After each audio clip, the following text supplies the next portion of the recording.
Well, first things first, I think an extended stay down here, Chris.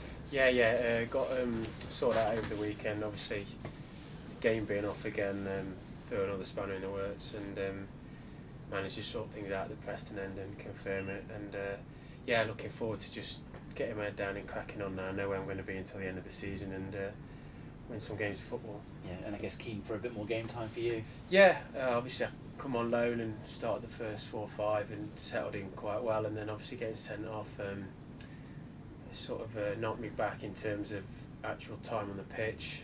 Obviously while I was out, the lads did quite well, got through, took 4 points from 6th in the league, you know, in the replay against Crawley, and Christmas has obviously been a bit disjointed with the fixtures off. Now we're going to the new year and it's just been nice to kick-start, get going again. I guess one thing to look forward to with all this sort of fixture chaos is it's going to be Saturday, Tuesday for quite a while, isn't it? Yeah, there's going to be games coming up thick and fast, and I think you ask any footballer, that's what they want. I know you'll hear the odd one moan, but they don't really mean it. They'd rather be out playing games than doing anything else. Yeah, and obviously a pretty good start for yourself, a couple of goals early on. Do you have yourself a little target in the back of your mind now? You know you're going to be here until May? Yeah, a little bit. I don't sort of set myself targets because like you never know what's going to happen, and it frustrates you more than anything. But I just want to get on the pitch and help us win some games. Obviously, the league table is what it is at the minute, and I think we need to just take every game as it comes and really try and build some momentum. Yeah, when you talk about frustration, is that a bit of what's happening in the camp at the moment with all this sort of sitting around? Yes and no. I don't think the lads have.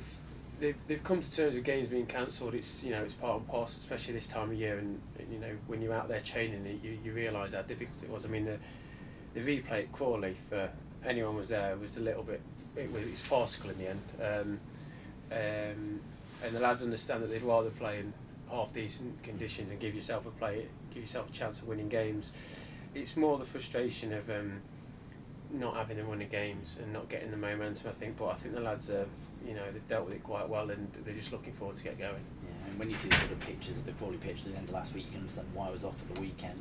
A fair bit of rain forecast again for that part of the world, so you face a situation where the same thing might happen again on Wednesday. Yeah, there's just nothing we can do about it. We've just got to prepare as if we're going to play Wednesday night and be ready for it. And it was one of those when you saw the draw yesterday for a few moments, you dreamed about what might have been.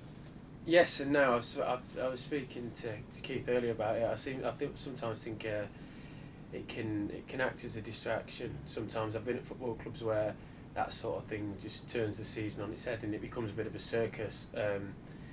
But then I've been at football clubs where it's a massive positive, and teams really take all the good from it and use it in the league season. But we just got to accept that at the minute in the FA Cup we've got to beat Crawley Town, and that's the only thing we really need to worry about. And I guess from what you've seen of the team, there've been some decent performances over the last few months, and defensively looking like a good unit. It's just getting a couple more goals to see you over the top, isn't it? Yeah, it's strange really when you look at. I mean, since I've been at the football club, we've scored 3 against York twice. AFC Wimbledon 3, beat Pompey 2-0 at home. So there's been signs that there's real quality going forward. I just think it's about consistency and maybe a bit of confidence in the lads that maybe we need to be a bit more greedy, a bit more definitely ruthless in the opposition's box. But from what I've seen since I've been here. I've seen signs of a lot of potential, and I think it's down to just making them opportunities pay.